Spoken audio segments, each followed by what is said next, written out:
Good afternoon, Irish fans. Welcome to another live edition of the Irish Breakdown podcast. I am Vince D'Addario. I am the football analyst here at irishbreakdown.com. And with me, as always, is Brian Driscoll. He is the publisher at irishbreakdown.com. And we're kind of throwing an audible at everybody. Brian, we decided, you know what?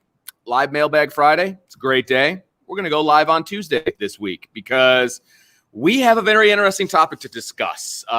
We don't normally talk about special teams, even though it is a very important part of the game. But we don't normally spend a lot of time. It's just not a sexy topic. Like, hey, not. let's talk about the punt return formation that Notre Dame used against Louisville. Right. Nobody wants to hear that. Exactly. And so, but today we are going to talk about special teams, specifically the punt return. That's the one topic, Vince, that everybody wants to talk about, okay? Punt returning or the lack thereof is basically the topic of today's podcast. And there was a press conference today, for those of you who are unaware, and the special teams coordinator / associate head coach / he's got like 13 titles.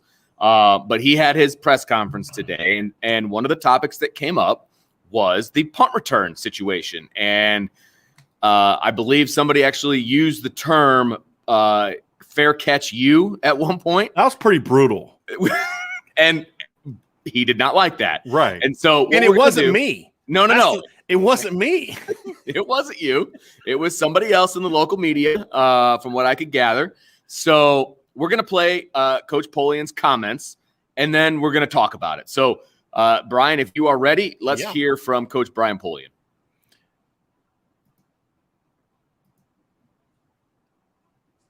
There's two things here, and it's a really good question. First of all, I don't think it's fair to say that, we've been fair catch central. Chris Fink averaged nearly a first down every time he returned a punt, which that's our goal, is we want to average 10 yards per return and take a first down away from the offense.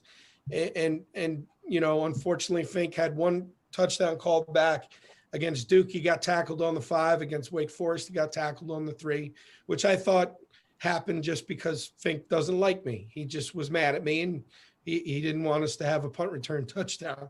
But no, as it relates to when you look back to Zibby and 5, 8, 10 years ago, the game has changed. Punt has changed. Everybody in college used to look like the NFL with the 2 wide gunners. And I'd put Mike Anello out there, and we'd have the vertical set, cut protection, and we'd look like the NFL. And you would get more returnable punts. But with the shield punt, with the college rules, are different than the NFL rules. Anybody can leave at the snap of the ball. So now you're getting these big wide formations. You're getting the 3 fat guys in the back forming the shield, which is what we do. And I was probably one of the last guys to transition to this. But that concept, that style of punt makes it harder. I mean, you've got too many people around the returner when the ball's coming down. I think, in my opinion, you get 1, maybe 2 really legitimate opportunities to return a punt in a game. And what we preach to the team is you never know which 1 or 2 it's going to be.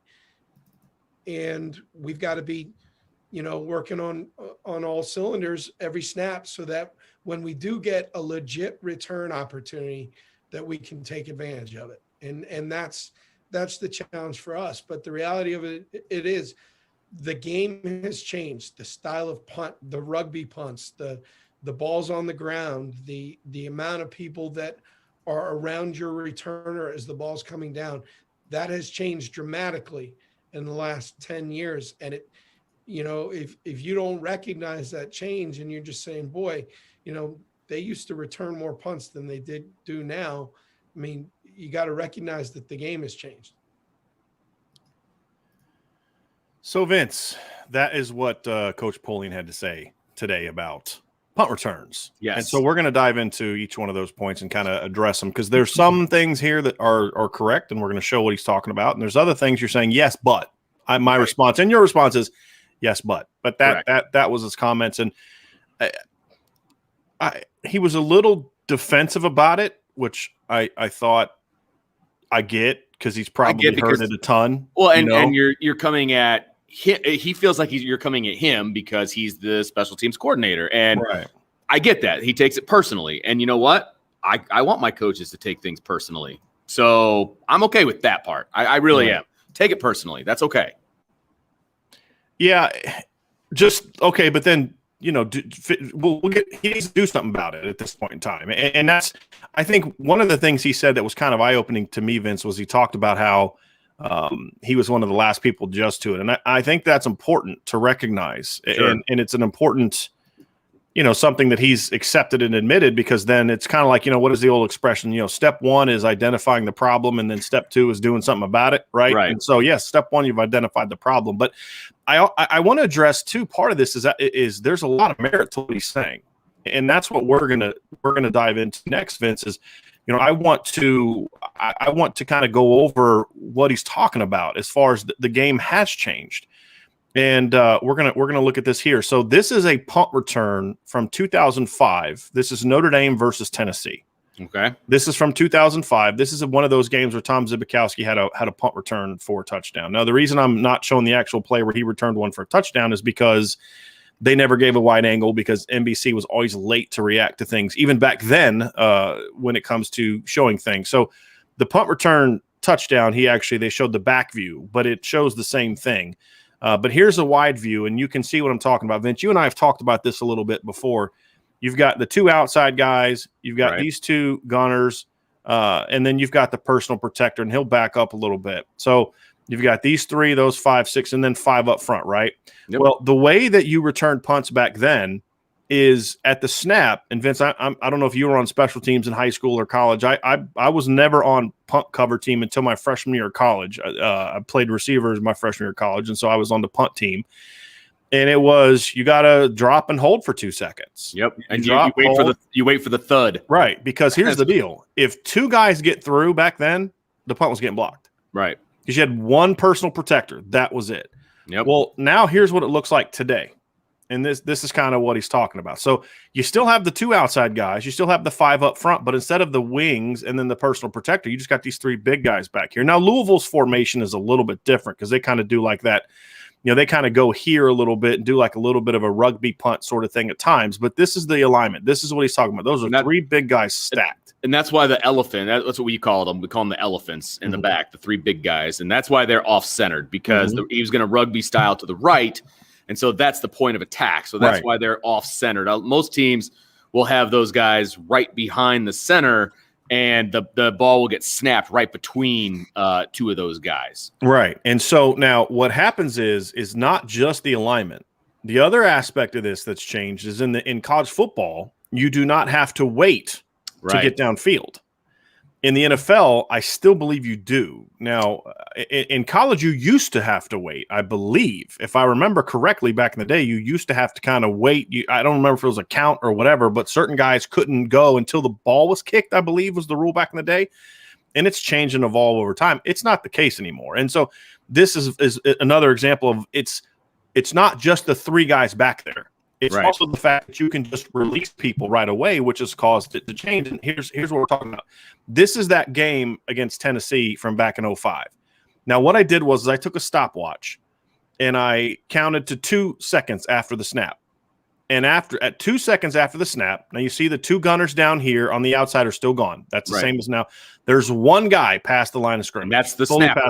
That's a snapper. Right. This is from the Louisville game this year. Okay, this is the snap from the Louisville game. Now, if you see, look at the punter. So first, I want you to focus on the punter. Yep. The punter's at about the exact same spot. They're dropping the ball to kick it. So the punters are at the same place. Now look here.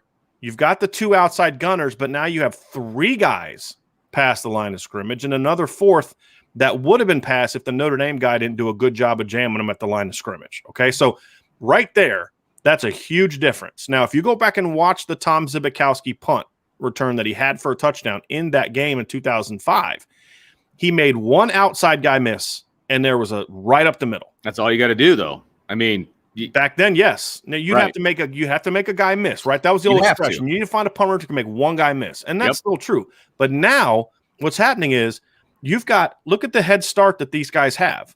These guys are not only behind the line, they're still engaged. Yep. Because they had to block more, because you had one personal protector that could kind of clean up anybody that got through, right? And he is right now. He's got a guy he's engaged with. Well, now 3 guys in some instances can take 3 to 4 guys depending on how you kick, right? And now with the rugby style kick, sometimes kickers will kind of run away from it. So when you look at the way that Louisville does it, right, they've got these 3 guys. Well, the alignment that they're doing, he's going to catch the punt and step to the right, which means these guys at the top are basically negated when it comes to blocking the punt. They're going to have a hard time blocking the punt. Right, because the punter's running away from pressure. And you have 3 guys. So it can be difficult to block the punt. And because they have that extra protection back, you now have more guys that are able to run free right up the middle. So to some degree, that's what Coach Polian's talking about. The game has changed. In fairness, he is being accurate, and I want to. So we'll just kind of go through the evolution of this. 7 guys near the line of scrimmage that all had to block, and 1 personal protector, 2 outside gunners. The outside gunners is the one thing that has not changed. Right. The snapper is the other thing that has not changed. Snapper can snap and go. Right. Now this is the alignment. Now no wings. 3 big guys back. This is 2 seconds after the snap. This is 2 seconds after the snap. Completely different situation. And the yellow line is the line of scrimmage. Right. Just so you get an idea of that. Right. So that's kind of where we're coming from, Vince. In some ways, Coach Polian is being correct in what he's saying about the punt returns and about how the game has changed. Right. So we have both acknowledged that. That is not debatable. And it has impacted the game, Vince. I mean, it genuinely has. If you look at the numbers, Vince, it has impacted the game. Well, and the guys that are running down there in the past, right? You had 2 gunners, most likely skill position guys, either a corner, or a wide receiver, or whatever, right? Those guys are the same. So you can almost, if we're doing a math problem, safeties, right? If we're doing a math problem, right, they cancel each other out because you got your current, you got your past. Those guys are the same. In the past, you had the snapper running down, right? And you do again now, but the snapper wasn't the most athletic guy. And if you've got to juke the snapper, it's a little big easier. of a deal is what I'm getting at, right? So I'm trying to so you got 2 gunners and you got a snapper, okay? So basically you're juking one guy and good luck with the snapper, right? So I don't really have it was a lot easier to catch the ball and go because you're making one move basically and you're going. And so I wanted to clarify that because yes, 3 guys are going down. One of those guys almost doesn't count because it's the snapper. And when I was in high school, because you can't hit the snapper, you can't do it. It was our quarterback, was our snapper because he's the guy that could get it back there in good time, right? So we put our quarterback there, and so the snapper is the snapper. Okay, so I just wanted to get that out there. So let's get into the numbers of what this has done. So what I did was I looked at the 5 years before the last time Brian Polian was the special teams coordinator at Notre Dame was 2005 to 2009, correct? That was the 5 years of the Charlie Weiss era. Right. And then now I looked at his last 4 years at Notre Dame. So he's been back since 2017, right? So in 2005 to 2009, these are the numbers from 05 to 09 of the number of punt returners that averaged 10 yards per punt or more, return or more. Okay. In 2005, it was 35, then 31, then 37, then 38, then 28. Now, these are NCAA stats, which means you couldn't return 1 for 10 yards. You had to require – correct. There's a minimum to apply for it. It's not like in baseball, a guy goes 1 for 2, bats 500. I'm in the Hall of Fame. I batted 500 for my career. Hey. You have to have a minimum. From 17 to 20, here's that number. 20, 17, and 13. That's the number of individual punters that are 10 yards. It's down to a third. It's down to a third. Yes. Now, this year was a little different because there's so many teams played few games that you have one bad game and it just kills your average. So the 3 years before is, I think, a pretty more indicative of number 20, 20, 17. Again, the 5 years of Polian his first time 35, 31, 37, 38, 28. Those were the number of individual punt returners that had 10-yard average or more. And this year it has dropped down. Now here's the other one. The number of teams that on defense, like their punt return defense, held opponents to 5 yards or less. Okay. So the opposing team's punt returns 5 yards or less. In 05 to 09, right, 6, 13, 8, 8, and 13. That's the number of punt cover teams or punt return teams, or excuse me, punt teams that held the return teams to 5 yards or less. Okay. In the last anywhere between years, 8 and 13. 6 to 13. Okay, sorry. So 6, 13, 8, 8, 13. So the anomaly was the 6. So the 8 to 13 the other 4 years. The last 4 years since Polian got back, 31, 23, 24, 34. So there's some merit to the conversation about at times. Yes, absolutely. Or more, yeah. Absolutely. I mean, his first year at Notre Dame in 05, there were 6. Right. His first year back to Notre Dame in 17, 31. That's 5 times more. Right. The next year is different, 13 to 23, then 8 to 24. That's triple. 8 to 34. And then we'll find out what happens in 2021 because we don't know what that answer is going to be. So those are significantly different stats. And the reason I went over the whole time is because you can always have the anomalies of seasons, right? Absolutely. And it would be unfair to kind of take the one season. Like if I were just to go, okay, well, the lowest was 28 and then it's 20 now. It's like, well, that looks deceiving. Sure. But if you take all 5 years and it's 21, 35, 37, 38 of the number of teams that had 10 plus or players had 10 plus, or if I say, well, the best year is 13 and the worst year is 23, it's not a huge difference. But if you look at it, it's a pretty big difference. Yeah.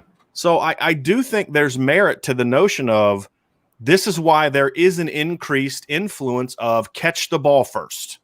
Yeah. And look, and because here's the thing, and he talked also about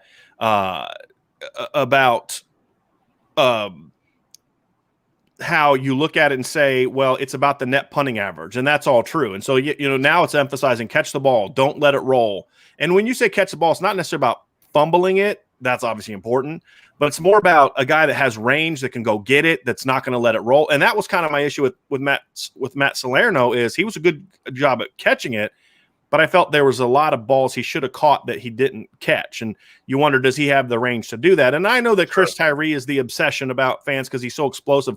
And I'm all for pushing for more kick returns. And he did talk about that too. But I've never talked about Chris Tyree being a punt returner because it's just not something he really did in high school. And there's a reason for that. And Brian Polian talked about it. But getting back to this conversation is I think that the fact is that Coach Polian is correct in that they have had a decent punt return situation for multiple years. And we had a question from one of our listeners. D-Rock asks, says, good afternoon, gentlemen. Good stats know. How do we rank nationally on punt return yardage? Well, this year Notre Dame ranked pretty low. But in past years, in 2019, I believe, I'm looking it up now, I believe Chris Fink was in the top 20 to 25 both years. So in 2019, Chris Fink ranked trying to find him here. This is punt return. So let's hear. Chris Fink was 24th in 2019. And then in 2018, he ranked 27th. So he's in the top 30 both years. He averaged about 9.8 both years. So he was right on that cusp of that group of players. So that's a decent amount. And when you look at where he ranked on the number of returns, he was 19th in 2018 on the number of actual returns. And then in 2019, he ranked 18th. And now returns only count in regards to how many you try to return. You don't get counted as a return if you fair catch. Yeah, right. So yeah, I mean, so Chris Fink was solid. I mean, he was a top 25 punt returner in the country at that time. Correct. How would 19 and 18. Right. So, I mean, it's not that it's in this current era. But again, you have to look at it. Top 25 isn't like being top 25 in scoring offense because in college football, everyone's trying to score. Not everyone's trying to return punts. And that also has to be kind of taken into consideration as well. Now, how would he have ranked, against those guys the first time Polian was there? You know what I mean? Like if you took his average versus what like Zibby's average or, that kind of thing, where would he, because I have a feeling, well, I mean, be in the top 30. In neither year but again, so it's about relative to where the game is now. Sure, so if you look at his numbers and like I said, so he was like 9 point. So in 19, we'll go with 19 and 2019, he was at, I'm going to pull up his average here real quick. He was 24th at 9.0. So let's go to 2018 when he had his better year. 2018, he was 27th and he was 9.8. Okay, right? so almost 27th. 10. All right. So if you look at the years like 2005, there were 35 guys that were 10 or higher. So he would have at best been 36th. The next year at best 32nd. The next year at best 38th. The next year at best 39th. The next year at best 29th. So it's a bit of a difference. But I think the other thing you'll look at back then is there were more punts being returned. Right. That's the other part of this. So back then, everybody the average, right. So all of it impacts it. So the point being is that there is a lot of merit to what he's saying in regards to the game has changed. The rules have changed. Just like RPOs, you couldn't run RPOs 20 years ago. The rules would not allow you to run RPOs 20 years ago. Just like the triple option offense isn't as advantageous. There are things that Notre Dame did offensively in 1988 from a run blocking standpoint that they could not do now because the rules have changed. You can't cut block the way that you used to. Right. So there's a lot of things that have changed, and we have to understand that. So, well, we want the next Rocket. Well, I don't know if Rocket would be Rocket from a volume standpoint. However, having said that, and this is the rub for me. Me too. You look at Alabama. Devontae Smith was their punt returner, and he was one of the best punt returners in the country. Travis Etienne was the punt returner for Clemson. They made it a priority, and the response is going to be, well, they don't have a Devontae Smith or Travis Etienne. Okay, true, but they got guys, right? But so my point is, let's just accept the fact for a second, Vince, that they don't have a punt returner that can be that way. Let's just accept that for argument's sake. Okay, then you need to change what you're doing in regards to how you go after punts. And he did say something about how they're more aggressive now, but it hasn't really manifested itself in the way that I think it should be manifesting itself, because they've been pretty good in ranking in punt coverage. They have, right. And that's good. But part of that is their coverage. Exactly. Yeah. And so my thing is I feel like because he was so late to adapt to using the big wedge, the spread punt, correct, that he has also been slow in reacting to how to properly attack it. And so to me, I would like to see him be more aggressive, Vince. And that's going to be my thing, is you have to pick one or the other. You have to either say, hey, look, we're just going to field the punt, and you have a guy back there that number one fields the punt, and then be that's more what aggressive. they've been doing. Right, because the point he made, and this is something I was having a conversation with somebody about this beforehand, and I said, look, if you look at the successful punt returns that Notre Dame has had in the last couple of years, because some of those numbers from Chris Fink, he returned only 20 punts. Well, if you have one long return and only 20 punts, your average is going to be a little bit higher than that's math. The overall. So, the perception of Chris Fink as a punt returner and the team as a punt returner is going to look different than the numbers. That's the other thing that has to be factored into this.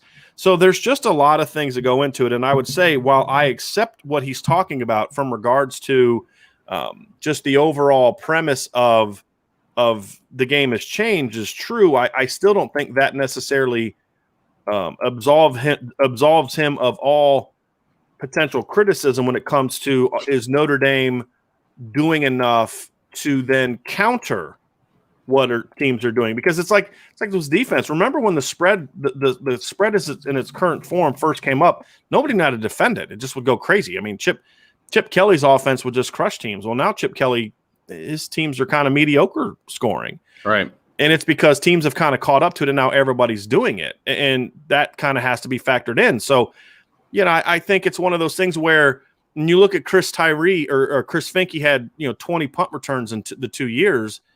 And you say, okay, well, that's a decent number. Well, Tommy Zibikowski in 2005 had 27 punt returns. That's not a whole lot different. But if you look at it, there was a lot of teams that purposely punted away from Tom Zibikowski, especially you got later into the year. Sure. And so you have to think about that factors into this conversation as well. Also, the Notre Dame defense back then wasn't nearly as good, and teams weren't having to punt as much as they are now.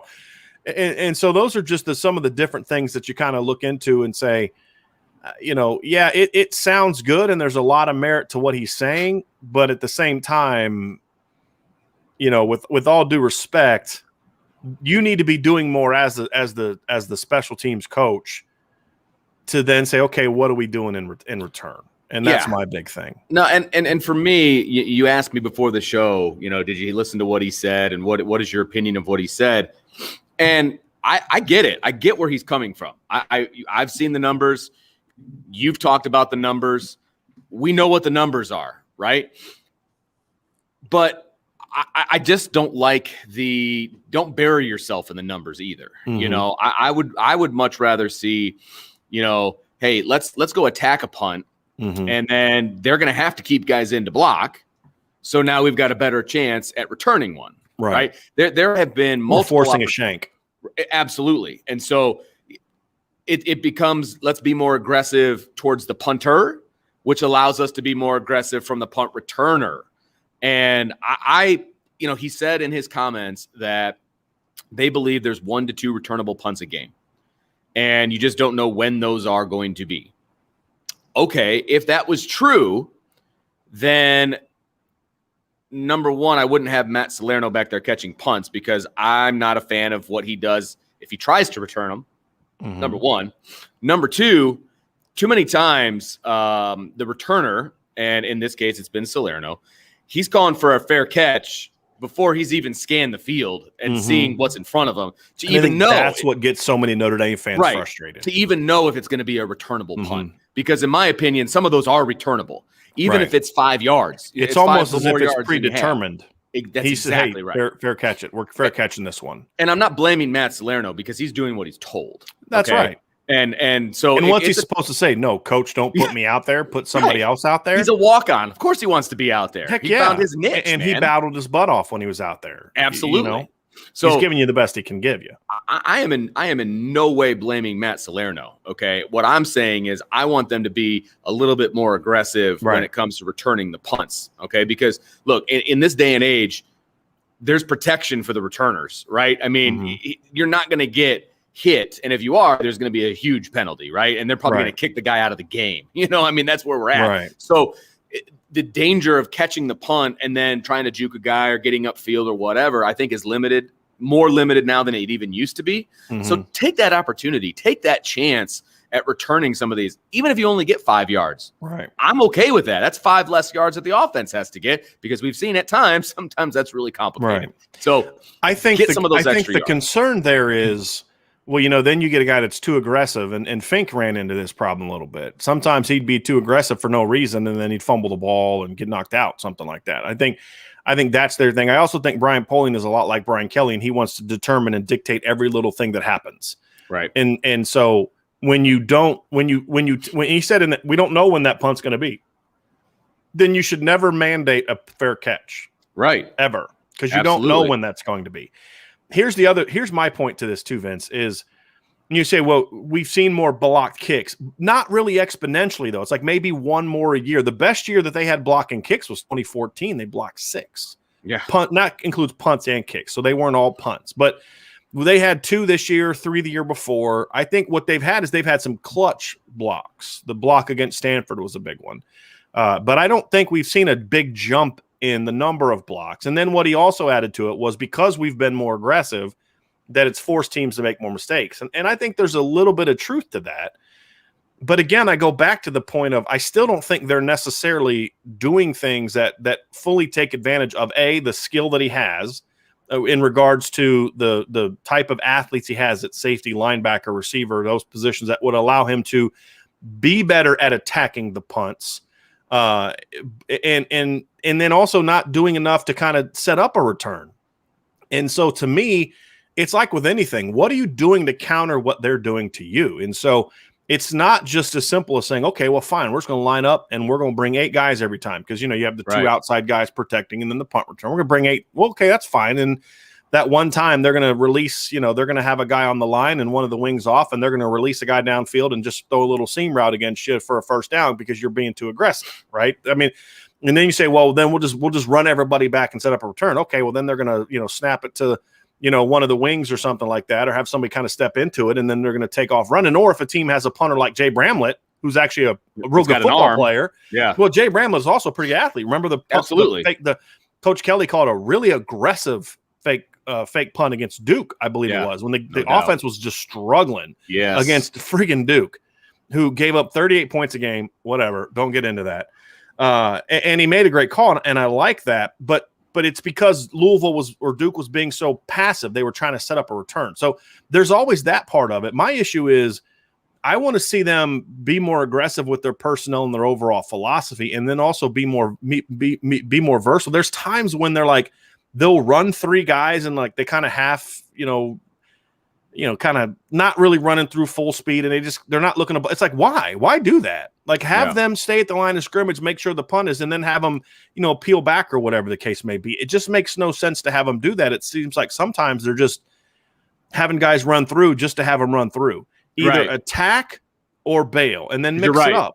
You're right, because they, they run through, and they just kind of stop at the elephants. Right? They just, okay, I got here, and now it's time to block them. Because the way I look at it is there's 4 guys on every punt return that I'm not worried about catching Lorenzo Styles or Kyron Williams or somebody, Lawrence Key, somebody along those lines, and say, well, if we can get through that first line, good luck having that 300-pounder trying to catch that guy in space. Maybe he corners him and he's got an angle because of the sideline. That's fine. And the punter may do that, but I can live with that because that's a 30, 40-yard return.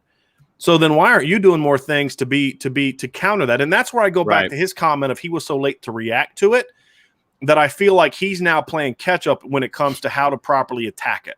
Sure. And that's where I want to see Brian Polian make some of those changes and say, yeah, okay, you can do both. You can fair catch it every single time. I would to put it like this, Vince. I would be willing to sacrifice him calling for say, hey, look, here's your job. If it's a line drive, you return it. If it's high, you fair catch it. I'd be willing to accept him making that rule for his punt returners if it meant they were going to be far more aggressive in going after punts. Absolutely. Because I feel like they'll go after them, but they'll pick and choose their moments. A lot of their punt blocks have been when the opponent is backed up. The Pitt punt block this year, I think the Stanford punt block in 2019 in the end of the regular season, that was also kind of deepish in Stanford territory, not like in the end zone, but also, mix it up at other times. And to me, I'm especially going to be aggressive if it's deeper into our territory because you're not going to do a return. That guy doesn't need help calling a fair catch, right? Go after that sucker. And that's where you start making more mistakes, and you'll see even more. And it's not going to necessarily manifest itself, and all of a sudden they're going to block 8 kicks next year. I'm not saying that. Maybe they block 1 or 2 more, maybe. Right. But it's more about that aggressiveness forces teams to make 1 or 2 choices. Number 1 is we're going to try to rush the kickoff, which can lead to mistakes. Yep. Number 2, they're going to have to be forced to say, well, we're going to have to get a little bit old school and we're going to have to protect a little bit more. And then that one time they do that, maybe you have a return called. And now you see what I'm saying? So it's like he's just sacrificing that down. Hey, we did our job. The defense did its job. Our job is simply to just field the punt. And that to me it's that overall lack of aggressiveness. So yes, they have been more aggressive than maybe he might have otherwise been, but there still needs to be, to me, more of an attacking mindset. And when you have the kind of athletes that he has, Cam Hart, Maris Luafau, Bo Bauer, Osita Ekwonu, all the corners that they have. I want those hair on fire guys on special teams, man. I want all those guys up there that can just say, hey, go attack. And Isaiah Foskey, you've got you've got guys coming. I mean, that's one of the first things I was thinking about when we started doing the show is I cannot wait till the current group of defensive ends that are committed to Notre Dame get on campus. I cannot wait to put Aiden Gabera and Darren Agu on the punt block team with those long go gadget arms and just leaping over to try to block those kicks. Which is what we saw Isaiah Foskey do against Stanford in 2019. So I want to see more stuff like that. I want to see Devin Upau be on that. I want to see Will Schweitzer get a chance to be on that. And so you mix up the guys that are going to attack right up the middle or your big, tall, long guys, and then you bring some really athletic guys off the edge and then put those big boys in some tough situations to where if you're going to release 4 guys down the field, we're going to have a chance to block you. You're going to now – and so be to what it is about, Vince, is – and I'm getting a little long-winded, so I'm just wrapping up here. You need to start dictating to the punt team what they're going to do. It's like with anything. Take them out of their comfort zone. If they want to release 3-4 guys immediately up the middle and the 2 outside gunners, that's fine. You're not going to get a return anyway. So why don't you then go set up a more aggressive punt? You guys want to do this? Here's what we're going to do. We're going to bring 5 at you. We're going to bring 6 at you on punt block. We're going to bring 7 at you. We're going to have our 2 outside gunners, 1 protector, and then our punt returner. But the other 7 are coming after you. So what do you want to do? You think you got enough to protect that? Let's see. And by the way, these are going to be really athletic players. It's going to be right. It's going to be OC. It's going to be Cam Hart. It's going to be these guys. And so yes, I agree with Coach Polian. I think he's absolutely right. The game has changed. Thomas Leonard said this. Here we go. Kyle Hamilton going in for blocks would be great. I wouldn't do it all the time. Yeah. I wouldn't do it all the time, but I'd say, maybe there's a time or two when you put him in there and say, hey, Kyle, let's go get one, right? But the point being, Vince, is he is correct in what he's saying about how the game has changed, but I still believe there's understandable criticism and frustration with the manner in which they go about it. And he kind of admitted the reason for that. It's because he was so late to react and to change that I think it's also put him behind the 8 ball when it comes a little bit to then finding a way to counter it. Yeah. And I'm hoping that changes this year. I do too, because I think he's got guys that can be aggressive back there. They've got good hands. It is very clear the priorities that they have with the punt return team. It is secure the ball. And then that's the first priority. Secure the ball, get the ball to our offense, right? That's number 1. Mm-hmm. And then number 756 is, okay, let's try to return it. Right. So that needs to move up the chain a little bit. Mm-hmm. And you've got guys that can catch the ball. Okay. You've got guys. And for example, when Lawrence Keys was the returner, he fumbled that one ball, never saw the field again after that. That's disappointing to me. Like, look, was it a big spot? Did you fumble? Yeah, you did. Okay? Kind of like that big spot where Chris Fink fumbled a ball against Virginia in 2019. Right. And he was right back in the game. And so I want to see guys get an opportunity and not be afraid that they're going to get yanked the second that they make a mistake. Like Kyron Williams, when he fumbled the ball when he was a running back, never saw the field again. Dropped the ball, dropped the pass. Right. So there's guys that can do it. I want to see that. Mm-hmm. I'm fine if it's a battle going into fall camp. Let's get the best guy back there. But I don't want that guy just catching balls. I want them to be a little bit more aggressive, and that starts front to back, obviously, just like you outlined. But let's try to get some yards, man.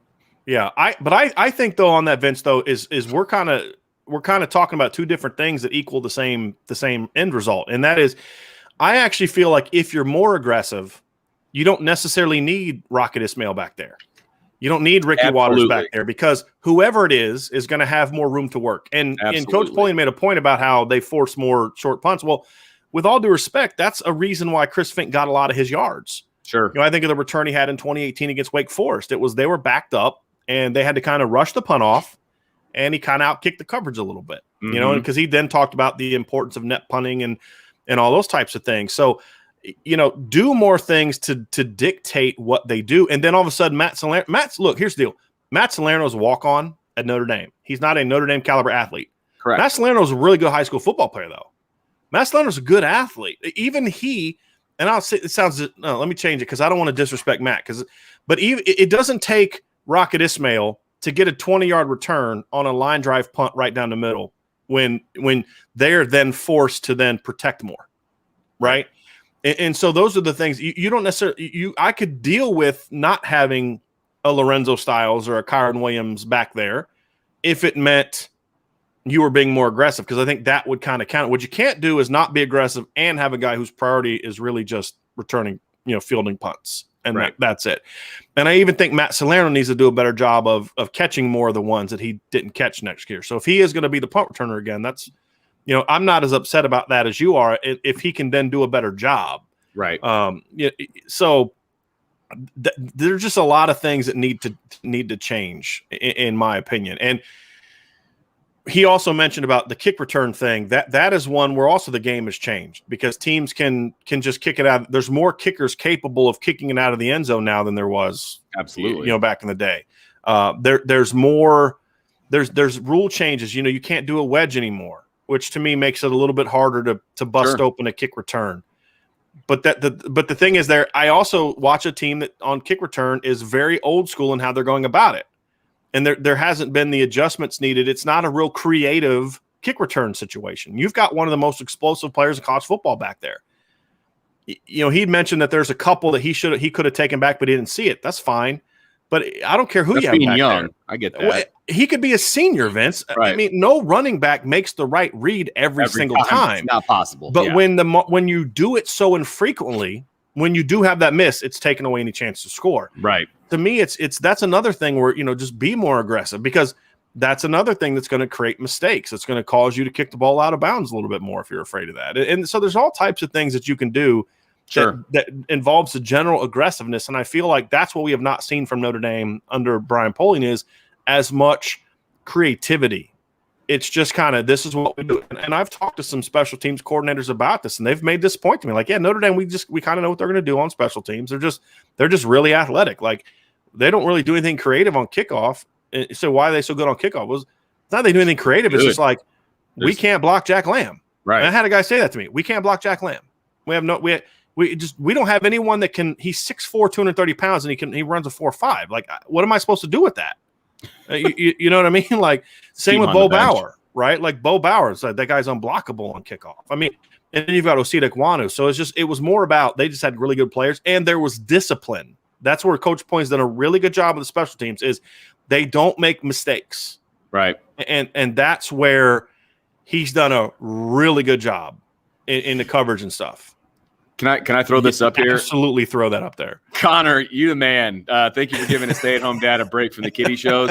As a father of 5, let me just tell you. Yeah, young 5. They're 14 and under now, but Yes. the youngest being 5. I feel you, my friend, and I'm glad that we could help. So thank you, Connor. You the man. I saw That's that. awesome. I almost started laughing as soon as it popped up. Awesome. That made my day. Yeah.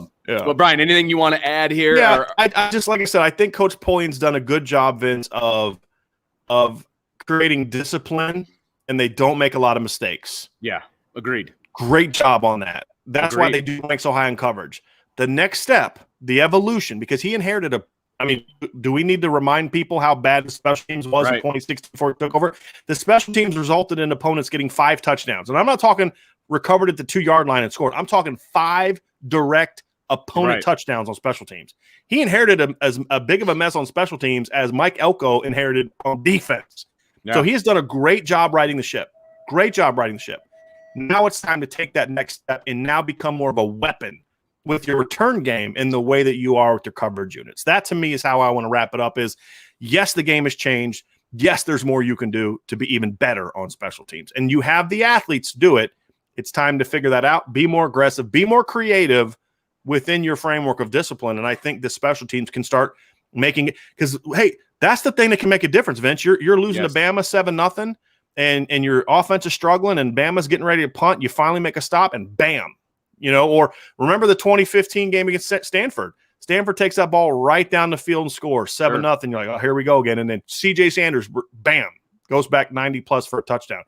Special teams can take over, can completely change the face of a game, especially when you're playing a team who's maybe better than you in a lot of areas. That's even more reason to be more aggressive, that you can then maybe get that big player to in those games, but you can't just turn it on in the title game. Right. You can't be it has to be who you are, and that's when it takes over. So that's where we're at with that one. And good special teams talk. I like it. Absolutely, man. And guys, we might hop on live every now and again. This was Brian was like, hey, Vince, you want to do this one live? Absolutely. So you never know. So keep your notifications up. If you are a YouTube subscriber, make sure you hit that notification bell. If you're watching us on Facebook, make sure you hit that notification so that you can see when we are going to go live. It's so much fun to interact with you guys, and we really appreciate the interaction. That just makes these shows go by so much faster, and they're so much more fun when we can kind of go off of what you guys and give you a break from the kiddie shows. So, so we appreciate you guys, but that is going to do it for this edition of the Irish Breakdown Podcast. So for Brian Driscoll, I am Vince D'Addario, and we will talk to you next time on the Irish Breakdown Podcast.